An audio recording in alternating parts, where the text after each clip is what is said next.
తెలంగాణ ఆవిర్భావ వేడుకలు రాష్ట్ర వ్యాప్తంగా ఘనంగా నిర్వహించడానికి ప్రభుత్వం అన్ని ఏర్పాట్లు చేసింది. సికింద్రాబాద్ పరేడ్ గ్రౌండ్స్ లో ఉదయం 10 గంటలకు ముఖ్యమంత్రి రేవంత్ రెడ్డి జాతీయ పతాకాన్ని ఆవిష్కరిస్తారు. పోలీసుల కవాతు అనంతరం సీఎం ప్రసంగిస్తారు. ఉత్తమ సేవలు అందించిన పలువురు పోలీసులకు మెడల్స్ అందజేస్తారు. అంతకుముందు అసెంబ్లీ ఎదురుగా ఉన్న గన్ పార్క్లోని అమరవీరుల స్తూపం వద్ద నివాళులర్పించనున్నారు.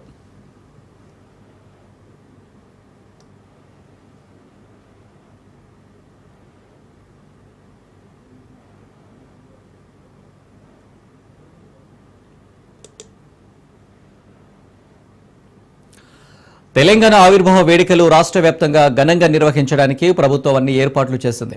సికింద్రాబాద్ పరేడ్ గ్రౌండ్స్ లో ఉదయం 10 గంటలకు ముఖ్యమంత్రి రేవంత్ రెడ్డి జాతీయ పతాకాన్ని ఆవిష్కరిస్తారు. పోలీసుల కవాతు అనంతరం సీఎం ప్రసంగిస్తారు. ఉత్తమ సేవలు అందించిన పలువురు పోలీసులకు మెడల్స్ అందజేస్తారు. అంతకుముందు అసెంబ్లీ ఎదురుగా ఉన్న గన్ పార్క్లోని అమరవీరుల స్తూపం వద్ద నివాళులర్పించనున్నారు.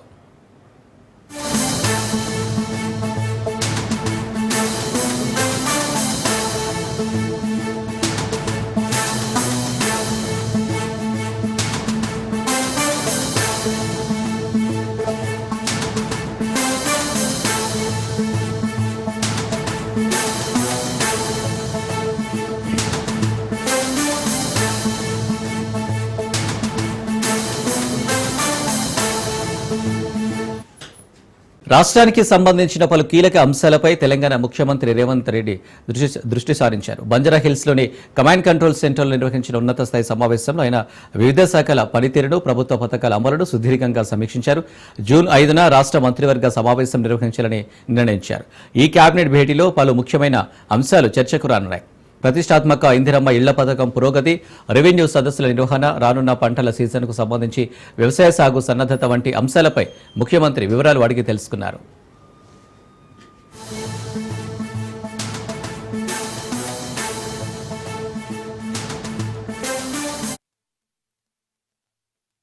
లబ్ధిదారుల ఎంపిక విషయంలో పారదర్శకతకు పెద్దపీట వేయాలని సీఎం రేవంత్ రెడ్డి అధికారులను ఆదేశించారు. దరఖాస్తులను క్షుణ్ణంగా పరిశీలించిన తర్వాతే అర్హులను ప్రకటించాలని స్పష్టం చేశారు. ఒక్క అనర్హుడికి కూడా ఈ పథకం ద్వారా లబ్ధి చేకూరడాన్ని ఆయన గట్టిగా చెప్పారు. ఈ పథకంపై తుది నిర్ణయాన్ని కేబినెట్లో చర్చించిన అనంతరం తీసుకున్నట్లు తెలుస్తోంది.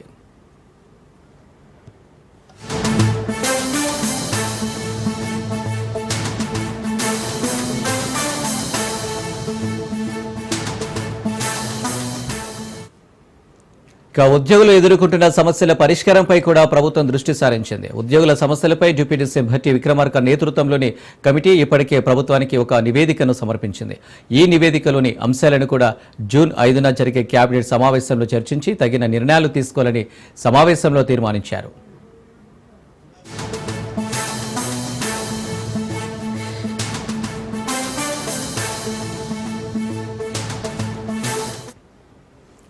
ఇదే సమయంలో రాష్ట్రంలో ధాన్యం కొనుగోలు ప్రక్రియను సమర్థవంతంగా నిర్వహించినందుకు పౌర సరఫరాల శాఖ మంత్రి ఉత్తమ్ కుమార్ రెడ్డి ముఖ్యమంత్రిని రేవంత్ రెడ్డి ఇతర మంత్రులు ప్రత్యేకంగా అభినందించారు.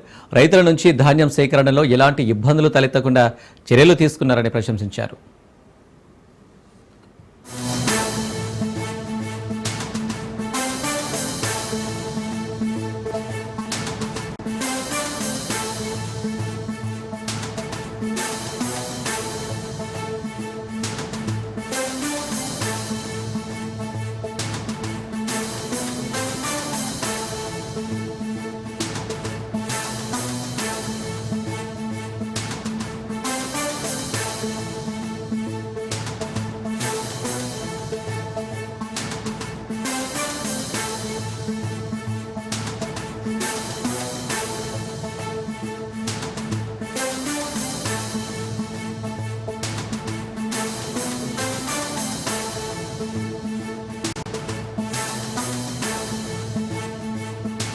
అమెరికాలోని డల్లాస్ లో తెలంగాణ ఆవిర్భావ వేడుకలో బీఆర్ఎస్ వర్కింగ్ ప్రెసిడెంట్ కేటీఆర్ మాట్లాడుతున్నారు. లైవ్ చూద్దాం. ఏరియాలో ఉండే వివిధ తెలంగాణ మరియు తెలుగు అసోసియేషన్ల తరపున మరి గత 15-20 రోజులుగా కష్టపడి పనిచేసి ఈరోజు మిమ్మల్ని అందరినీ ఇక్కడికి చేర్చిన గౌరవనీయులైన మా ఎన్ఆర్ఐ బీఆర్ఎస్ సోదరులందరికీ పేరు పేరున మహేష్ బిగాల గారు, మహేష్ తన్నీరు గారు, ఇంకా వారితో ఉన్న మిగతా మిత్రులందరికీ, అదేవిధంగా వేదిక ముందు వేదిక పక్కన అన్ని వైపులా ఆసీనులైన మా ఆడబిడ్డలకి, అన్నాదమ్ములందరికీ పేరు పేరున హృదయపూర్వకంగా శిరస్సు వంచి మీ అందరికీ నమస్కారం తెలియజేస్తున్నా. జననీ జన్మభూమిశ్చ స్వర్గాదపి గరీయసి అంటారు. ఏ దేశమేగినా ఏ పీఠమెక్కినా పుట్టిన గడ్డ పేరు వినంగానే పులకింత కలుగుతుంది ఎవరికైనా. అందుకే జై తెలంగాణ నినాదం వినంగానే రోమాలు నిక్కబొడుచుకునే విధంగా మీరందరూ గర్జించినందుకు హృదయపూర్వకంగా మీకు ధన్యవాదాలు. ఇప్పటిదాకా తమ మాటతో పాటతో మిమ్మల్ని ఉర్రూతలూగించిన బాలకిషన్ గారు, గోరెటి వెంకన్న గారు, ఇతర కళాకారులు, మధుప్రియ, ఇతర కళాకారులకు కూడా గట్టిగా ఒకసారి చప్పట్లతో వారికి అభినందనలు చెప్పాలని కోరుతా ఉన్నాం. మాతృభూమి మీద మమకారంతో ఈ కార్యక్రమానికి తరలి వచ్చిన ప్రతి ఒక్కరికి వందనం. అందరికీ ముందుగా తెలంగాణ రాష్ట్ర అవతరణ దినోత్సవ శుభాకాంక్షలు హృదయపూర్వకంగా తెలియజేస్తా ఉన్నా. పెద్దలు మన రాష్ట్రంలో కానీ మన ఊళ్ళో కానీ నా కొడుకు అమెరికాలో ఉన్నాడు, నా బిడ్డ అమెరికాలో చదువుకుంటున్నది, నా బిడ్డ అమెరికాలో ఉద్యోగం చేస్తున్నది అని తల్లిదండ్రులు గర్వంగా చెప్పుకుంటారు. మిమ్మల్ని చూసి మీ తల్లిదండ్రులే కాదు తెలంగాణ తల్లి కూడా గర్విస్తున్నది. తెలంగాణ మట్టి వాసనను మోసుకొచ్చి అగ్రరాజ్యంలో వెదజల్లుతున్న ప్రతిభావంతులు మీరు. ఖండాలు దాటొచ్చి తెలంగాణ జెండాలను రెపరెపలాడిస్తున్న మీ నైపుణ్యానికి, మీ విజ్ఞానానికి, మీ దక్షతకు వందనం. తెలంగాణ రత్నాలు మీరు, భారత జాతి ముద్దు బిడ్డలు మీరు, తెలుగు తేజాలు మీరు. మీరందరూ కూడా వృత్తి నిపుణులున్నారు, ఉద్యోగులున్నారు, వ్యాపారులుగా, పారిశ్రామికవేత్తలుగా తమ సత్తాను సమర్థతను ప్రదర్శిస్తూ వేల మైళ్ళ దూరంలో ఈరోజు రాణిస్తూ భారత మాత ముద్దు బిడ్డలుగా తెలంగాణ తెలివికి ప్రతీకలుగా నిలుస్తున్న మీ అందరికీ మళ్ళీ ఒక్కసారి హృదయపూర్వక శుభాకాంక్షలు. నాటి ఉద్యమ ప్రస్థానంలోనైనా 10 ఏళ్ల ఉజ్వల ప్రస్థానంలోనైనా తెలంగాణ ఎన్ఆర్ఐలు పోషించిన పాత్ర మామూలు పాత్ర కాదు. మీరు పోషించింది అద్వితీయమైన పాత్ర. తెలంగాణ చరిత్రలో ఎప్పటికీ సువర్ణాక్షరాలతో లిఖించబడుతుంది. నా ముందు చాలా మంది ఆడబిడ్డలు కూడా కనబడతా ఉన్నారు. పుట్టిన గడ్డకు దూరంగా ఉన్నా, వేలాది మైళ్ళు దూరంగా ఉన్నా మీరు ఎన్నడూ బతుకమ్మను మర్చిపోలేదు, బతుకునిచ్చిన తెలంగాణ తల్లిని కూడా మర్చిపోలేదు. తెలంగాణ సంస్కృతి సాంప్రదాయాలను కంటికి రెప్పలాగా కాపాడుతూ మీ పిల్లలకు కూడా మన భారతీయ సంస్కృతిని నేర్పిస్తున్న మా ఆడబిడ్డలందరికీ పేరు పేరున హృదయపూర్వకంగా వందనం. దశాబ్ది ఉత్సవాల నాడు తెలంగాణ గడ్డ మీద ఏ ఉత్సాహం అయితే కనిపించిందో డాలస్ లో కూడా ఇవాళ అదే ఉత్సాహం కనబడతా ఉన్నది. మీరందరూ ఎన్ఆర్ఐ మిత్రులు కాబట్టి కొంతమందికి ఇక్కడ అమెరికన్ డ్రీమ్ గురించి, అదే విధంగా మార్టిన్ లూథర్ కింగ్ గురించి కూడా గుర్తు చేయాల్సిన బాధ్యత నా మీద ఉన్నది. To stand here among families who have crossed oceans in pursuit of the American dream and to speak to you about another dream, a quieter, a rooted one, is a moment of deep emotion and purpose. Because tonight is not just a celebration, but a moment to recall the sacrifices of the martyrs, to acknowledge every individual who has risked everything against all odds for the cause called Telangana. 25 years ago, a dream was sown. It was the most unconditional dream. That dream walks among us in the form of development, pride, and identity called Telangana. And this isn't a geography that happened by chance. This is history forged by choice of the people of Telangana. నిన్న రాత్రి డల్లాస్పురంలో దిగే వరకు నేను తెలుగు వారికి 2 రాష్ట్రాలు మాత్రమే ఉన్నాయనుకున్నాను. కానీ నిన్ననే తెలిసింది టెక్సస్ రూపంలో, నిన్నటిదాకా 2 రాష్ట్రాలు అనుకున్నాను కానీ నిన్న ఎయిర్పోర్ట్ లో అర్థమైంది మనకు 2 కాదు 3 రాష్ట్రాలు ఉన్నాయి టెక్సస్ రూపంలో. ఇక్కడ నుంచి దగ్గరలోనే గంటర్ అనే ఊరుందంట. ఒక తమ్ముడు చెప్పాడు నాకు, అన్న అది గంటర్ కాదు గుంటూరు అయిపోయింది, మన వాళ్ళందరూ అక్కడే ఉన్నారని చెప్పినాడు. ఇవాళ మీ అందరితో ఒక విషయం పంచుకోవాలి.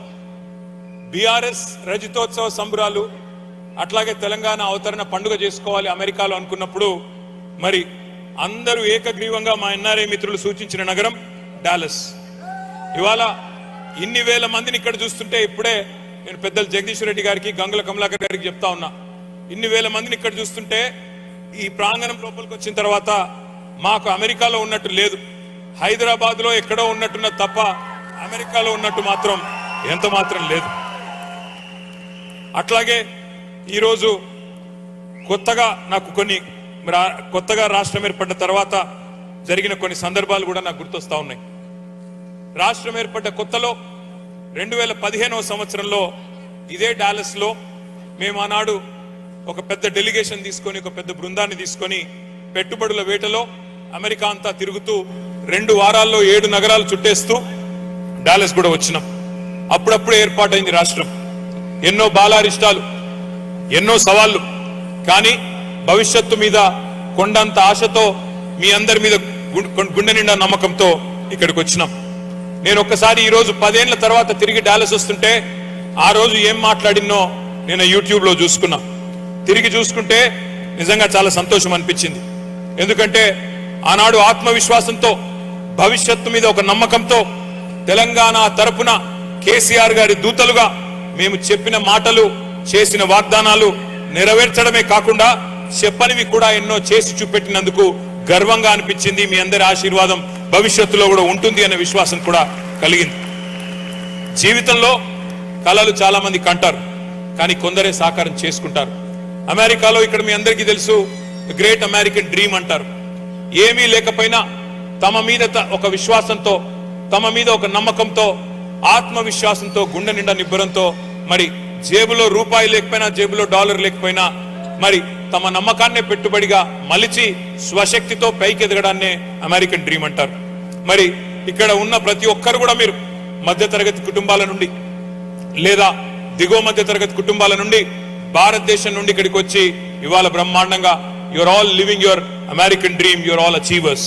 అట్లాగే మరి మీరు కలలు కన్నట్టుగానే మీరు ఎట్లా అయితే ఒక స్వప్నం చూశారో, 2001వ సంవత్సరంలో ఒక బక్కపలుచని మనిషి ఒక కలగన్నాడు. ఆ కల తన కోసం కాదు, 4 కోట్ల మంది తన ప్రజల కోసం కన్నాడు. దేశ స్వాతంత్రం కోసం పోరాడిన మహాత్ముడి స్ఫూర్తిగా, అదేవిధంగా బోధించు, సమీకరించు, పోరాడు అని చెప్పిన డాక్టర్ బాబాసాహెబ్ అంబేద్కర్ స్ఫూర్తిగా, ఐ హ్యావ్ ఎ డ్రీమ్ అని గర్జించిన మార్టిన్ లూథర్ కింగ్ స్ఫూర్తిగా ఆనాడు చిమ్మ చీకట్లలో ఒకే ఒక్కడుగా బయలుదేరి ఉద్యమ బాట నుండి నేను తప్పుకుంటే నన్ను రాళ్లతో కొట్టి చంపండి అను పిలుపునిచ్చిన ఒక నాయకుడు కేసీఆర్. శూన్యం నుండి సునామీ సృష్టించి 14 ఏళ్లలో తెలంగాణ మిషన్ ఇంపాసిబుల్ అనే పరిస్థితి నుండి ఎట్లా కాదు పాసిబుల్ అనే పరిస్థితి చేసి చివరికి ఢిల్లీ మెడలు వంచి తెలంగాణ తెచ్చిన నాయకుడు కేసీఆర్. ఆనాడు కేసీఆర్ గారి పిలుపు మేరకు సకల జనులు ఏకమై అపూర్వ పోరాట సన్నివేశాలను ఆవిష్కరించి స్వరాష్ట్రాన్ని సాధించుకున్నాం. ఆ ఉద్యమంలో ప్రవాస తెలంగాణ బిడ్డలు, వివిధ సంఘాలు కదం దొక్కారు. వివిధ నగరాల్లో, వివిధ దేశాల్లో, విదేశీ గడ్డ మీద కూడా జై తెలంగాణ నినాదాన్ని వినిపించారు, మారుమోగించారు పోరాటాన్ని. మీ పోరాట స్ఫూర్తిని మళ్ళీ ఒకసారి గుర్తు చేసుకుంటూ మీకు వందనాలు. కుట్రలను ఛేదించి, కుతంత్రాలను ఎదిరించి, అవమానాలను అధిగమించి, అవరోధాలను కూకటి వేళ్లతో పెకిలించి ఉద్యమ రథసారథి కేసీఆర్ గారి నాయకత్వంలో ఏదైతే ఈ సుదీర్ఘ ప్రయాణం జరిగిందో 25 ఏళ్ల పాటు దేశ రాజకీయ చరిత్రలోనే ఇది ఒక అరుదైన అధ్యాయం. The Telangana dream began when we had no map, no voice, only passion for tomorrow and a purpose-driven vision. When the world was silent, our streets spoke. When the future looked far, we marched into our destiny. From self-rule to self-respect to self-reliance, we are writing the next chapter. Every irrigation project, every IT hub, every new school, these are not statistics. These are signatures of a dream coming true, dream coming alive, and you're all part of it. We made it all together. To the Telanganites in America, you're not distant, you're essential to the growth of Telangana. నేను 2015లో మంత్రిగా తొలిసారిగా తెలంగాణ అనే నూతన రాష్ట్రాన్ని ప్రపంచానికి పరిచయం చేయడానికి అమెరికాకు వచ్చినప్పుడు అనేక మధురమైన జ్ఞాపకాలు ఉన్నాయి. ఇదే డాలస్కి వచ్చాం. వచ్చిన రోజు నాకు బాగా గుర్తుంది, ఇక్కడ డాలస్ లో చాలా మంది మిత్రులు ఒక సమావేశాన్ని కూడా ఆర్గనైజ్ చేశారు. కానీ ఇట్లా వేల మందితో కాదు, కానీ ఒక 500-600 మందితో ఒక హోటల్లో సమావేశం అయినాం. తెల్లారి మేము కాలిఫోర్నియా పోవాలి. అక్కడ గూగుల్ అనే కంపెనీతో ప్రపంచంలోనే రెండవ అతిపెద్ద క్యాంపస్ గూగుల్ది హైదరాబాద్ లో పెట్టడానికి ఒప్పందం కుదుర్చుకోవాలి తెల్లారిపోయి. కానీ అనుకోకుండా ఆ రోజు డాలస్ లో సరిగ్గా 10 ఏళ్ల కిందట మే నెలలో ఆ రోజు ఒక ఫ్లడ్ వచ్చింది, సైక్లోన్ మన తుఫాన్ వాతావరణం వచ్చింది. మొత్తానికి ఫ్లాష్ ఫ్లడ్స్ వచ్చినాయి. ఫోన్లన్నీ అలర్ట్లతో, రెడ్ అలర్ట్స్ తో మారుమోగిపోతా ఉన్నాయి. ఏం చేయాలనో తెలియదు. సాయంత్రం ఫ్లైట్ పట్టుకోవాలా, మరి ఫ్లైట్లన్నీ కూడా గ్రౌండ్ అయిపోయినాయి. ఆ రోజు ఇక్కడ ఉండే ఎన్ఆర్ఐ మిత్రులు డాలస్ లో మాకు ఒక మినీ బస్ అరేంజ్ చేసినారు. ఇక్కడ నుంచి 3 గంటల పాటు ప్రయాణం చేసి ఆస్టిన్ పోయి, ఆస్టిన్ నుంచి ఒక రెడ్ ఐ ఫ్లైట్ తెల్లారి 4:30 గంటలకు పట్టుకొని కాలిఫోర్నియా పోయి అక్కడ ఆ రోజు మరి భయంకరమైన తుఫానులో డాలస్ నుండి ఆస్టిన్ దాకా ఏ ప్రయాణం అయితే చేసి చివరికి కాలిఫోర్నియా చేరుకుని గూగుల్ తో ఒప్పందం కుదుర్చుకున్నామో నాకు ఇంకా బాగా గుర్తుంది. ఇది ఎందుకు చెప్తా ఉన్నా అంటే ఎందుకు గుర్తు చేసుకుంటా ఉన్నా అంటే మేము 10 ఏళ్ల పాటు ప్రభుత్వంలో ఉన్నప్పుడు ఇదేదో పదవో ఇదేదో బరువో అనుకోలేదు, బాధ్యతగా భావించాం. ఉద్యమ స్ఫూర్తితోనే ప్రభుత్వాన్ని నడిపినాం. అందుకే అనితర సాధ్యమైన విజయాలు మనకు సొంతమైనాయి. విడిపోతే విఫల రాష్ట్రం అవుతుంది అని హేళన చేసిన చోటనే విజయ కేతనం ఎగురవేసి చూపెట్టినాం.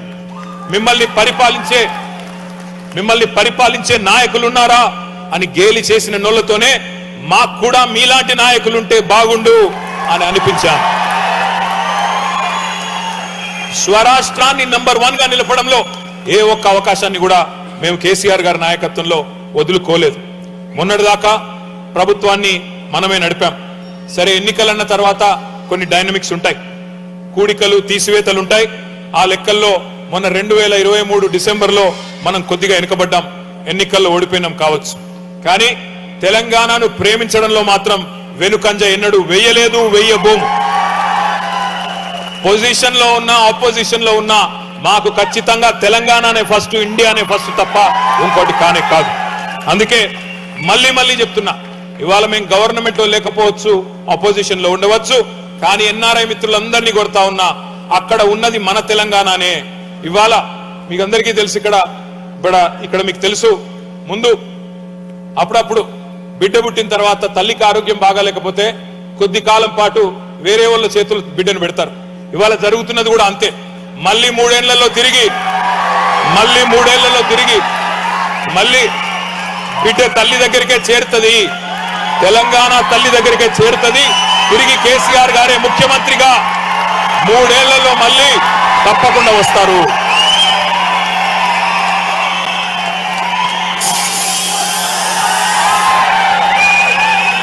మీకు ఇంకొక ఆసక్తికరమైన విషయం కూడా చెప్పాలి. చూద్దాం. తెలంగాణలో పార్టీ బలోపేతంపై కాంగ్రెస్ ఫోకస్ పెట్టింది. ఈ నేపథ్యంలోనే రాష్ట్ర వ్యవహారాల ఇన్ఛార్జి మీనాక్షి నటరాజన్ దూకుడు పెంచారు. ఇప్పటికే నియోజకవర్గాల వారీగా మీనాక్షి నటరాజన్ పార్టీ సమీక్షలు నిర్వహించారు. వరంగల్, నాగర్ కర్నూలు, సికింద్రాబాద్ నియోజకవర్గాల వారీగా నాయకులతో ఆమె మీటింగ్ నిర్వహించారు. కార్పొరేషన్ చైర్మన్లు, ఎంపీలు, ఎమ్మెల్సీలతో మీనాక్షి సమావేశమయ్యారు.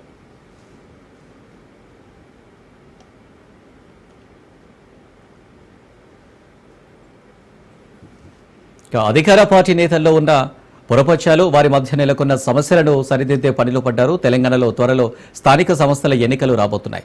ఎన్నికల ముందు వరుస మీటింగ్స్ నిర్వహించడం ఆసక్తిని రేకెత్తిస్తున్నాయి. ప్రధానంగా రాష్ట్రంలో జరిగే ప్రభుత్వ పథకాలను ప్రజల్లోకి తీసుకువెళ్లేలా ఇన్ఛార్జి మీనాక్షి నటరాజన్ నాయకులకు పలు సూచనలు చేశారు. మరోవైపు గ్రామ, పట్టణ ప్రాంతాల్లోని లోకల్గా ఉన్న సమస్యలపై ఆరా తీస్తున్నారు. అదేవిధంగా పార్టీలో మంత్రి విస్తరణ, ఇతర పదవుల భర్తీపై నేతల ఎలిజిబిలిటీ, పర్ఫార్మెన్స్ గురించి కూడా మీనాక్షి అడిగి తెలుసుకున్నారు.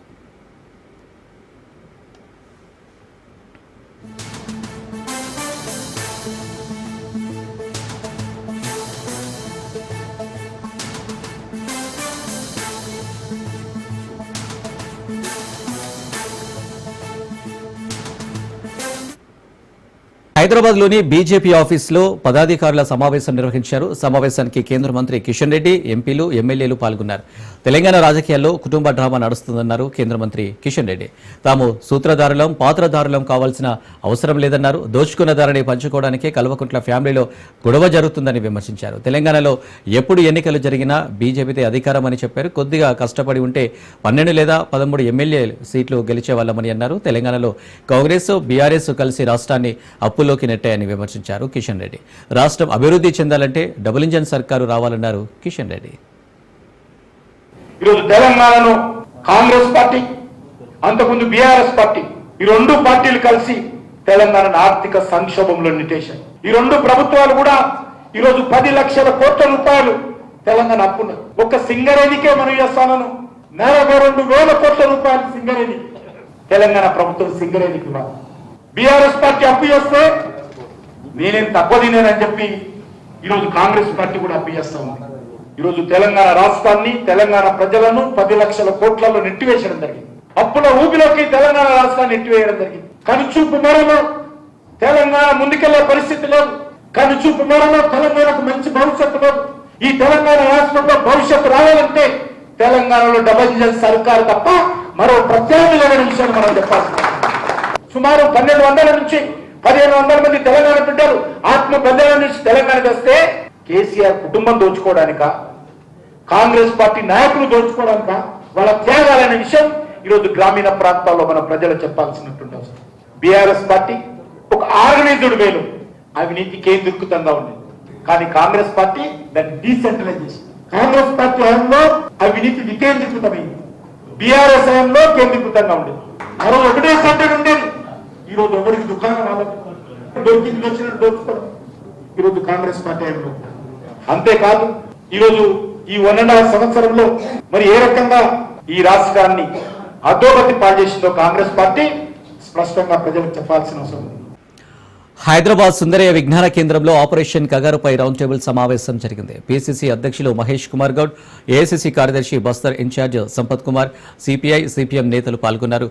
ఆపరేషన్ కగార్ను నిలిపివేయాలని, మావోయిస్టు పార్టీతో కేంద్ర ప్రభుత్వం శాంతి చర్చలు చేయాలని డిమాండ్ చేశారు. తెలిసి ఇప్పుడు ఈ దేశంలో నడుస్తున్నది ఒక ఫ్యాసిస్ట్ ప్రభుత్వం తప్ప ప్రజాస్వామ్య ప్రభుత్వం కాదు. కగారు కటగుట్ట ప్రాంతంలో దాదాపు 10,000 మంది పోలీస్ ఫోర్స్ ఆ ప్రాంతాన్ని చుట్టుముట్టినప్పుడు ఆలస్యమైన మేము చర్చలకు సిద్ధంగా ఉన్నాం, మేము ఆయుధాలను వదులుతాం, చర్చలకు ఆహ్వానించని అడిగినప్పుడు ఏ కనికరం ఉన్న ప్రధానమంత్రి అయినా చర్చలకు ఆహ్వానించి ఉండాల్సింది. కానీ అది చేయలేదు. మన పౌరులైనటువంటి విభిన్న అభిప్రాయాలు కలిగిన మన పౌరుల్ని చర్చలకు ఆహ్వానించలేదు. కానీ ట్రంప్ మొట్టికాయ వేస్తే తీవ్రవాదులతో, ఉగ్రవాదులతో చర్చలకు సిద్ధమైనటువంటి ప్రభుత్వం మనది. ఇవాళ మనందరం కూడా ముక్తం కంటతో ఖండించాల్సింది. కాగా ఆ కట్టగుట్టల ప్రాంతంలో జరిగినటువంటి హింస, ప్రభుత్వ హింస, చర్చలకు సిద్ధమని సంసిద్ధత వ్యక్తం చేసినప్పుడు కూడా దాదాపు 140-150 మందిని తీవ్రవాదాన్ని చెప్పుకునే నక్సలైట్ ని పొట్టం పెట్టుకోవడం జరిగింది. రేవంత్ సర్కారుపై హరీష్ రావు ఫైర్ అయ్యారు. కల్లబొల్లి హామీలు ఇవ్వడం, మోసం చేయడం కాంగ్రెస్ కు అలవాటేనన్నారు. తులం బంగారం రుణమాఫీ అవుతుందని ఓట్లు వేశారన్నారు. సీఎం రేవంత్ రెడ్డికి మాటలు ఎక్కువ, పని తక్కువ అన్నారు. తెలంగాణ తల్లి విగ్రహం మార్చి 15 రోజులు, తెలంగాణ చిహ్నం మార్చి 15 రోజులు, అందాల పోటీలు పెట్టి మరో 15 రోజుల పాటు కాలయాపన చేశారన్నారు. రైతులకు విత్తనాలు సరఫరా చేయలేని చేతగాని దద్దమ్మ ప్రభుత్వం ఇది అన్నారు హరీష్ రావు. అందాల పోటీలతోటి ఎవరికైనా కడుపు నిండుతుందా అని నిలదీశారు. రేవంత్ రెడ్డి పక్కనే ఉండే ఇద్దరు ఇబ్బంది పెడితే ఇంగ్లాండ్కు చెందిన కంటెస్టెంట్ వెళ్లిపోయిందని చెప్పారు. విదేశీ మహిళల పట్ల అనుచితంగా ప్రవర్తించి తెలంగాణ పరువు తీశారని తెలంగాణ రాష్ట్రానికి రేవంత్ రెడ్డి మచ్చ తెచ్చాడన్నారు. రేవంత్ రెడ్డి వచ్చి మన తల్లిని మార్చిండు. ఏమన్నాడు? మార్పు మార్పు మార్పు అన్నాడు. ఏం మార్పు తెచ్చిండ్రా అంటే తెలంగాణ తల్లిలో మార్పు తెచ్చిండు. ఉద్యమం అప్పుడు ఒక తల్లి, అధికారంలో ఉంటే ఒక తల్లి ఉంటుందా? ఆ తల్లి మనకు ఎంతో స్ఫూర్తినిచ్చింది. ఆ తల్లి ఉద్యమాల బాట పట్టించింది. ఆ తల్లి దీవెనతో తెలంగాణ రాష్ట్రాన్ని మనం సాధించుకున్నటువంటి తల్లి ఈ తెలంగాణ తల్లి. ఏమొస్తే తల్లిని మార్చితే ఏం మార్పు తెస్తావు? మార్పు మార్పు అంటే తెలంగాణ తల్లిని తేవడం మార్పా? కాకతీయుల తోరణం తీస్తా అంటాడు, చార్మినార్ బొమ్మ లేకుండా చేస్తా అంటాడు, తెలంగాణ తల్లిని మారుస్తా. నువ్వు చెప్పిన మార్పు గిదేనా? నువ్వేం చెప్పినావు? తెలంగాణ ప్రజల బతుకుదరువు మారుస్తా అన్నావు. అందులో మార్చిందైతే ఏం లేదు. 200 కోట్లు ఖర్చు పెట్టి అందాల పోటీలు పెట్టినావు. అందాల పోటీలతోని ఎవరికన్నా కడుపు నింపుతారా? వాళ్ళు ఒక ఆమె ఇంగ్లాండ్ ఆమె చెప్పిపోయింది. ఆ అందాల పోటీలో ఈ రేవంత్ రెడ్డి చుట్టూ ఉండే ఇద్దరు దోస్తులట, రేవంత్ రెడ్డికి బాగా సన్నిహితంగా ఉండే ఇద్దరు ఆమెతోని అనుచితంగా ప్రవర్తిస్తే, ఆమెను ఇబ్బంది పెడితే ఆమె తమ దేశానికి పారిపోయింది. అయ్యా రేవంత్ రెడ్డి, నువ్వు అందాల పోటీలు ఒలగబెట్టినావు. నీ కాంగ్రెస్ పార్టీ నాయకులు నువ్వు ఈ విందులు వినోదాల కోసం అందాల పోటీలా? అందాల పోటీలను చూడడానికి 5 సార్లు పోయినావు. అందాల భావాలను చూడడానికి ఒక్కసారి ఓ మార్కెట్ యార్డ్కి వచ్చి వడ్లెందుకు కొంటావని చూస్తేందుకు నీకు టైం దొరకలేదా? జనుము జీలుగు విత్తనాలు ఎందుకు దొరకలేవని అడగనీకి నీకు టైం దొరకలేదా? నీ దోస్తులు నీ చుట్టుండే కాంగ్రెస్ నాయకులేమో పాపం ఆ విదేశాల నుంచి వచ్చిన మహిళల పట్ల అనుచితంగా ప్రవర్తించి ఈ దేశ గౌరవాన్ని ఈ రాష్ట్ర గౌరవాన్ని దెబ్బతీసిండ్రు ఇవాళ ఈ కాంగ్రెస్ పార్టీ నాయకులు. ఆమె మధ్యలోనే పోటీలో నుంచి విరమించుకొని తమ దేశానికి పారిపోయిందంటే అది మనకు చెడ్డ పేరు కాదా? నువ్వు ఏం చేసినావు? మచ్చ తెచ్చినావు ఈ రాష్ట్రాన్ని. రేవంత్ రెడ్డి రోజుకో వేషం, పూటకో వేషం వేస్తాడు, పూటకో మాట మాట్లాడతాడు తప్ప ఒక్కటన్నా చక్కటి పని ఉన్నదా? దేవుని మీద కూడా ఒట్టు పెట్టి మాట తప్పిన పాపాత్ముడు రేవంత్ రెడ్డి. ఏమన్నాడు? 15 ఆగస్టులోగా రైతుల రుణమాఫీ చేసి తీర్తా అని యాదాద్రి లక్ష్మీనరసింహస్వామి మీద ఒట్టు పెట్టిండు. దేవుని మీద ఒట్టు పెట్టేవాడన్న మాట తప్పుతాడా? ఇక దేవుణ్ణే మోసం చేసినవాడు ప్రజల్ని మోసం చేయడా? మనని మోసం చేయడా? కేసీఆర్ కంటే 4 ఎక్కువ ఇస్తా నేను అన్నాడు. 4 ఎక్కువ ఇస్తా అన్నాడు. కేసీఆర్ 200 పింఛన్ 2000 చేసిండు. నేను 4000 ఇస్తా అన్నాడు. కేసీఆర్ 10,000 రైతు బంధు ఇచ్చిండు. నేను 15,000 ఇస్తా అన్నాడు. కేసీఆర్ ఆడవిలో పెళ్లి పెడితే 1,00,000 రూపాయలు ఇచ్చిండు. నేను తులం బంగారం కలుపుతా అన్నాడు. అలేదా? ఆడవిళ్లకు ఆడోళ్ళందరికీ నెలకి 2,500 రూపాయలు ఇస్తా అన్నాడు. అయితే పాపం కొంతమంది నమ్మింది. జనరల్ గా కాంగ్రెస్ పార్టీ అంటేనే దాని నిజస్వరూపం బయటపడాలంటే 3 ఏళ్ళు 4 ఏళ్ళు అవుతుండేది వాళ్ళు. ఈ రేవంత్ రెడ్డి అయితే 3-4 నెలలకే బయటపడ్డది. 3-4 ఏళ్ళు కాదు, 3-4 నెలలకే ఆగమైపోయింది దుకాణం.